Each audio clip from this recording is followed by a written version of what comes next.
திருப்பிரியன் இது கொஞ்சம் ஸ்ட்ராட்டஜிக்கலா பேசக்கூடிய ஒரு பேச்சா உரையா இருக்கு அப்படின்னா இங்க தங்களுடைய நிலைப்பாட்டை வெளிப்படுத்த வேண்டிய ஒரு கட்டாயம் அதிமுகவுக்கு இருக்கு. சமீபத்தில் நடந்த செயற்குழு பொதுக்குழு கூட்டத்தில் எந்த விதமான தீர்மானங்களோ அதை தொடர்ந்த SDPI மாநாடுல பேசும்போதோ எந்த விதமான வெளிப்படையான எதிர்ப்புகள் பேச்சுகள் அப்படிங்கிறது எதுவும் இல்லை. ஆனா திரு KP முனுசாமி மூலமாக இந்த எதிர்ப்பு குரல் வெளிவந்திருக்கு அப்படின்னா அதை எப்படி புரிஞ்சுக்கலாம்? காமராஜர் ஒப்பீடு இது புதுசு கிடையாது. இது ரெண்டு பேருக்குள்ள இந்த மாதிரி பேச்சுவார்த்தை பேசுறது 2019 தேர்தல் தோல்விக்கு அப்புறம் இதே KP முனுசாமி பேசியிருக்காரு, CV சண்முகம் பேசியிருக்காரு, அன்வர் ராஜா பேசியிருக்காரு. அதுக்கப்புறம் தான் 2021 தேர்தலில் கூட்டணி சேர்ந்தாங்க. ஆனால் இந்த பேச்செல்லாம் வந்து கூட்டணிக்கு வந்து ஒரு இடைஞ்சலான விஷயம் கிடையாது. இது நம்ம அந்த எலெக்ஷன் இது பேசலாம். அந்த ஒப்பீடு முதல்ல சரியானதா? அதற்கு ரெண்டு பேருடைய அந்த காமராஜர் உரையாடல் இல்லை, காமராஜரோட வழி வேற. ஆக்சுவலாக அவரோட தத்துவார்த்த ரீதியில் அவர் அணுகின விஷயம் வேற. அவர் காந்தியோட வாரிசு, காங்கிரஸோடைய கொள்கை என்னோ அதில் ஃபாலோ பண்ணி அவர் வந்தார். அவர் சுதந்திர போராட்ட தியாகி, ஜெயிலுக்கெல்லாம் போனார். இவர் வந்து மோடியோடைய அந்த ஹிஸ்ட்ரி வேறு. அவர் இந்துத்துவ ஐடியாலஜி 100 வருஷத்துக்கு முன்னாடி ஆரம்பித்த RSSோட ஐடியாலஜி அதில் அவர் வர்றார். அவர் ஆக்சுவலாக இன்றைக்கி மோடி வந்து பெரிய தலைவராக இருக்கார், நல்ல செல்வாக்கு இருக்குது இந்தியாவில், அதெல்லாம் நம்ம ஒத்துக்கிறோம். அதில் வந்து எந்த விதமான டிஸ்பியூட்டும் நான் பார்க்கல. அவர் எமர்ஜி ஆஸ் அ பிக் லீடர், அதில் நான் வந்து எந்த விதமான குறையும் காணால் இறந்து போன ஒரு தலைவரோட ஒப்பிடுவது வந்து பல்வேறு நீங்கள் அந்த ஈக்குவேஷன்ஸை பார்த்தீங்கன்னா அதை வந்து அந்த ஒப்பீடுகள் வந்து இவங்க வந்து அரசியல் ரீதியாக பயன்படுத்துறாங்க. இப்போ 2019 தேர்தலில் எம்ஜிஆர் படத்தை போட்டு ஓட்டு கேட்டாங்க பாஜக கேண்டிடேட்ஸ். பல இடங்களில் ஓட்டு கேட்டாங்க. எம்ஜிஆர் படத்தை போட்டு, மோடி படத்தை கூட போடல, எம்ஜிஆர் படத்தை வச்சு ஓட்டு கேட்டாங்க. ஸோ அதனால் வந்து மற்ற கட்சி தலைவர்கள், கூட்டணி கட்சி தலைவர்களை வச்சு வரிந்து கொண்டு அவங்களை எடுத்துக்கொண்டு ஓட்டு கேட்கறது வந்து இயல்பாக பண்ணுற ஒரு விஷயமா தான் நான் பார்க்குறேன். அதை பாஜக ஏற்கனவே தமிழ்நாட்டிலையும் பண்ணியிருக்காங்க. ரெண்டாவது வந்து இல்லை, மறுபடியும் அவர் திரு ஸ்ரீராம் சொன்ன மாதிரி தமிழ்நாடோடு யார் கனெக்ட் ஆவாங்களோ கூட்டணியில் இருக்கிறாங்க, தமிழ்நாடோடு கனெக்ட் ஆகக்கூடிய தலைவர்களினுடைய படங்களையோ பேச்சுக்களையோ பயன்படுத்துறது அல்லது ஒப்பிடுறது அப்படிங்கிறது எந்த வகையில் தவறு அப்படிங்கிற மாதிரி தானே ஒப்பிடலாம் சார். அவங்க ஒப்பிடுறது அவங்களுடைய அரசியல், ஒப்பிடுவது பாஜகவுடைய அரசியல். காமராஜருடைய வாரிசுகள் இப்போ ஒரு சார் மாதிரிலாம் இருக்காங்க, காமராஜர் பக்தர்கள். அவங்கெல்லாம் வந்து இந்த மாதிரி நிறைய பேர் தமிழ்நாடு முழுக்க காமராஜரோட கொள்கைகளில், காமராஜருடைய அந்த வழிகாட்டிகள், அவருடைய வழித்தடத்தில் நடக்கிறவங்க நிறைய பேர் இருப்பாங்க இல்லையா? ஸோ அவர்களை கவருவதற்கான ஒரு விஷயமா வந்து அவங்க கையாளலாம், பாஜக கையாளலாம். அதில் வந்து எந்த விதமான தவறையும் நான் காணலை. பட் அதை எந்த அளவுக்கு மக்கள் புரிந்து கொண்டு காமராஜர் வேற, மோடி வேற, காமராஜரோட ஐடியாலஜி வேற, மோடியோட ஐடியாலஜி வேற, காமராஜர் எதுக்காக நின்னார், மோடி எதுக்காக நின்னார் அப்படின்ற விஷயங்கள்லாம் இருக்கு இல்லையா? காமராஜர் இருந்தால் EWS கொடுத்துருப்பாரான்னு ஒரு கேள்வி கேட்பேன் நான். கொடுத்துருப்பாரா இல்லையான்னு ஒரு ஏன்னா முதல் வகுப்பாரி ஆர்டர் வந்தபோது, அந்த முதல் சட்ட திருத்தம் வந்தபோது அதுக்கு பின்னாடி நேரு கிட்ட ஒர்க் பண்ணவர் வந்து காமராஜர் தான். ஆக்சுவலாக பெரியார் அதை எடுத்தார் கையில். பட் காமராஜர் நேருகிட்ட போய் ஒர்க் பண்ணார். இப்போ வந்து EWSக்கு காமராஜர் ஒத்துப்பாரா? இதெல்லாம் ஹைப்போதெட்டிக்கல் கொஸ்டின். அதனால் மோடியோட நீங்கள் இறந்து போன ஒரு தலைவரை மோடியோட நீங்கள் ஒப்பிடும்போது பல்வேறு விஷயங்களை நம்ம பார்க்க வேண்டியிருக்கு. KPMோட எதிர்வினை அப்படிங்கிறது அது இயல்பான ஒரு விஷயம். KPயோட எந்த அரசியல்வாதியுடனும் ஒப்பிடக்கூடாது அப்படிங்கிற அப்படிலாம் நம்ம சொல்ல முடியாது சார். KPM வந்து நான் சொன்ன மாதிரி 2019 இந்த மாதிரி விஷயங்கள், ஒரு சர்ச்சைக்குரிய விஷயங்கள் ஒரு பேசிட்டு இருக்காரு, பாஜகவுக்கு எதிராக பேசுறாரு. ஸோ அதனால் வந்து இந்த பாஜகவுக்கு எதிராக பேசுறதுனாலேயே வந்து இந்த விஷயங்களை வந்து பாஜக வந்து ரொம்ப சீரியஸாக எடுத்துப்பாங்க அப்படின்றத நம்ம சொல்ல முடியாது.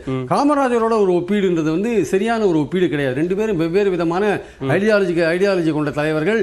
காமராஜர் வந்து எல்லாரும் படிக்கணும்னு பார்த்தார், எல்லா பசங்களும் படிக்காதவங்க வீட்டிலேருந்து படிக்கணும்னு பார்த்தார். இன்றைக்கி வந்து விஸ்வகர்மான ஒரு ஸ்கீமில் நீ குலத்தொழிலில் பண்ண வேண்டிய லெவலுக்கு மோடி கொண்டு வந்திருக்காரு நம்மளை. நீங்கள் கார்பெண்டர் பையனுக்கு கொடுக்குறேன், ரூபா கொடுக்குறேன், கார்பெண்டர் தொழிலே செய்ய, நீங்கள் காப்பர் ஸ்மித்தா, நீ காப்பர் ஸ்மித்தே செய்ய அப்படின்ற மாதிரி அந்த மாதிரி திட்டம், விஸ்வகர்மா திட்டம்ன்றது கிட்டத்தட்ட குலத்தொழிலில் செய்கிற ஒரு விஷயம் தான். காமராஜர் அதை எதிர்த்தார் ஆக்சுவலாக வந்து. ஸோ அதனால் வந்து காமராஜர் 2 பிரைம் மினிஸ்டரை உருவாக்கியிருக்காரு. நீங்கள் எத்தனை பிரைம் மினிஸ்டர் உருவாக்கியிருக்கீங்க? நீங்களே பிரைம் மினிஸ்டர் வந்திருக்கீங்க. நீங்கள் அவர் பிரைம் மினிஸ்டரை உருவாக்கினவர். He was a king maker. நீங்கள் கிங் மேக்கரா? நீங்கள் கிங்காக இருக்கீங்க. உங்கள் கிங் மேக்கருக்கான வாய்ப்பு உங்களை கிங்காக உருவாக்கினது RSS. ஸோ அதோட ஐடியாலஜியும் காங்கிரஸோட ஐடியாலஜியும் வெவ்வேறு. அதே சமயம் எமர்ஜென்சியை வந்து கடுமையாக எதிர்த்தார் காமராஜர், மோடியும் கடுமையாக எமர்ஜென்சி எதிர்த்தார். அதில் சில ஒற்றுமைகளை நான் பார்க்குறேன். பட் ஆனால் ரெண்டு பேருமே நீங்கள் வந்து ஒரு ஓட்டுக்காக நீங்கள் வந்து காமராஜரை வந்து கொண்டு மோடியோட நீங்கள் லிங்க் பண்ணீங்கன்னா அது ரெண்டுமே சரியான ஒரு அணுகுமுறை கிடையாது என்பது என்னுடைய கருத்து. நான் முதற்கட்ட பார்வை எடுத்துக்கிற திரு பொன் வில்சன், இங்கே பாஜகவை சேர்ந்த மோடி அவர்களை, பிரதமர் நரேந்திர மோடி அவர்களை காலம் முழுக்க காங்கிரஸ்காரராகவே இருந்த காமராஜரோடு ஒப்பிட்டு அண்ணாமலை அவர்கள் பேசியது என்பது எப்படி பார்க்குறீங்க?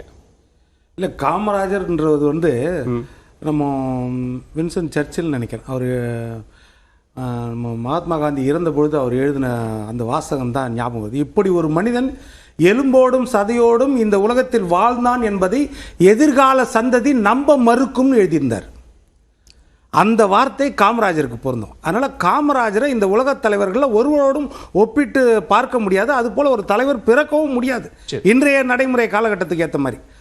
அப்படி இருக்கும்போது அது ஒப்பீடு வந்து முழுக்க முழுக்க தவறு அப்படின்னு நினைக்கிறேன். ஆனால் என்னன்னா எல்லாருமே வந்து நீங்க சொல்றது விமர்சனம் எழுந்திருந்தால் நீங்க சொல்ற பாயிண்ட ஏத்துக்கலாம், எதிர்வினை சரி. ஆனா விமர்சனம் எழலையே, அவரும் புகழ்ந்து தானே சொல்றாரு, ஒப்பீடு தானே பண்றாரு. அதான் சொல்ல வரேன். ஆல்மோஸ்ட் எல்லாருமே வந்து காமராஜரை ஒப்பீடு பண்றாங்க.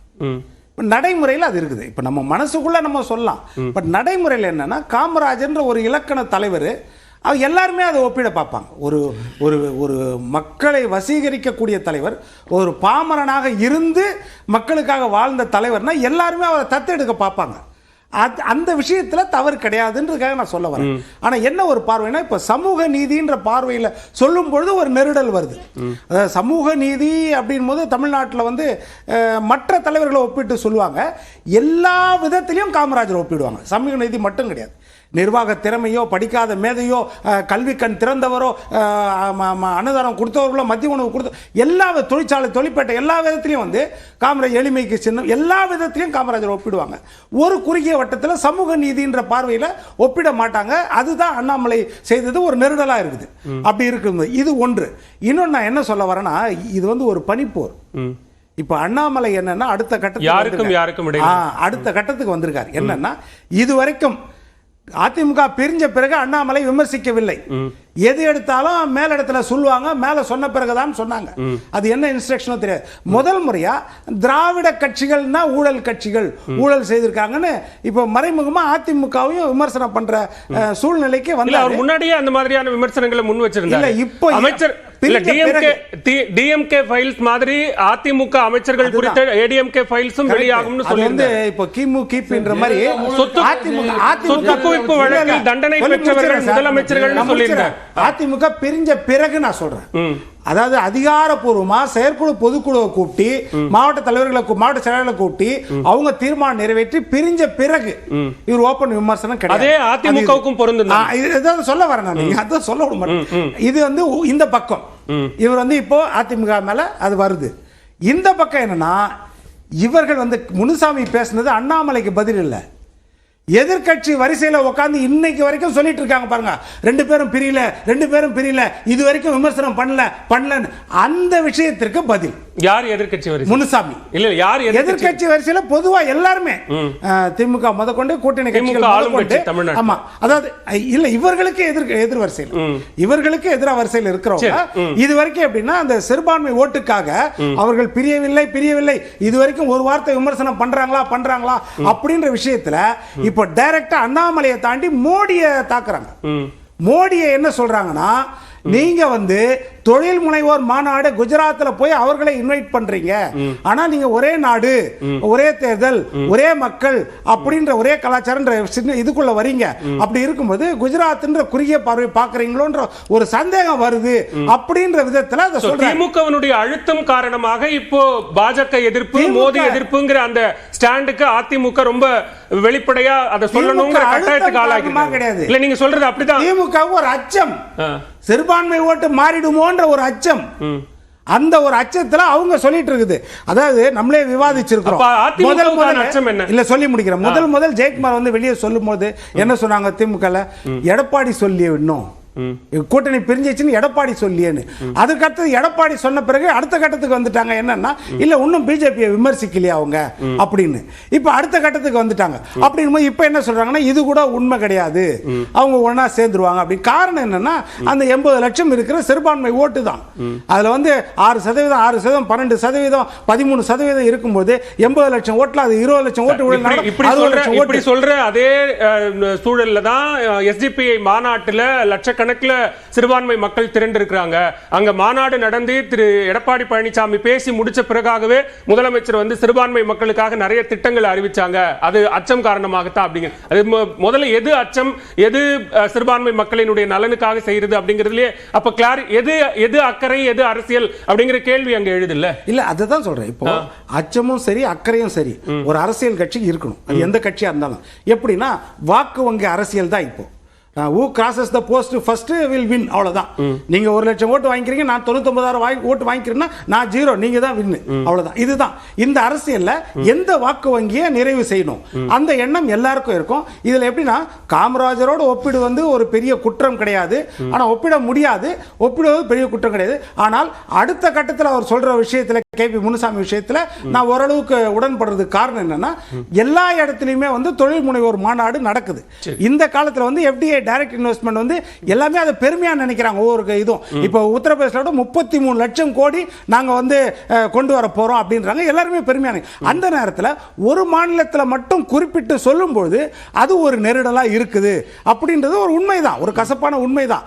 மற்றபடி மோடியை குறை சொல்லணுன்றதுக்காக சொல்ல, ஆனா அந்த அந்த ஒரு ஆதாரத்தோட ஒரு புள்ளிவிவரத்தோட எடுத்து வைக்கிறார். இல்ல நீங்க தேசிய தலைவரா எல்லா மாநிலங்களுக்குமான தலைவர் அப்படின்னா நீங்க தமிழ்நாட்டிலும் முதலீட்டாளர் மாநாடு நடந்ததே வந்திருக்கணுமே அப்படின்னு கேபி முனுசாமி சொல்றாரு. ஆனா அழைத்தால் தான் வருவார். நீங்க அதிமுக ஆட்சி காலத்திலும் இங்க முதலீட்டாளர்கள் மாநாடு நடத்துனீங்க, அப்ப பிரதமரை கூப்பிட்டீங்களா?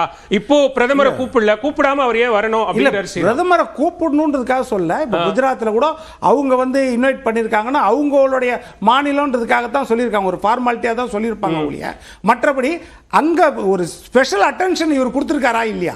குஜராத் மாநிலத்திற்கு ஒரு நம்ம படிக்கும் போதே தெரியுது இல்ல, பத்திரிகையில படிக்கும் ஊடக படிக்கும், இவர் ஸ்பெஷல் அட்டென்ஷன் கொடுத்து அவங்கள குஜராத் இந்தியாவுக்கு இன்வைட் பண்ணா, இந்தியாவுடைய பரந்தப்பட்ட மாநிலங்கள் எல்லாத்துலயும் இன்வைட் பண்ணா அது வேற விஷயம். குஜராத்துக்கு மட்டும் இன்வைட் பண்ணும்போது அது ஒரு நெருடலா இருக்குது, பயன்படுத்துகிறார் அரசியலுக்கு, அதை முனுசாமி பயன்படுத்துகிறார்.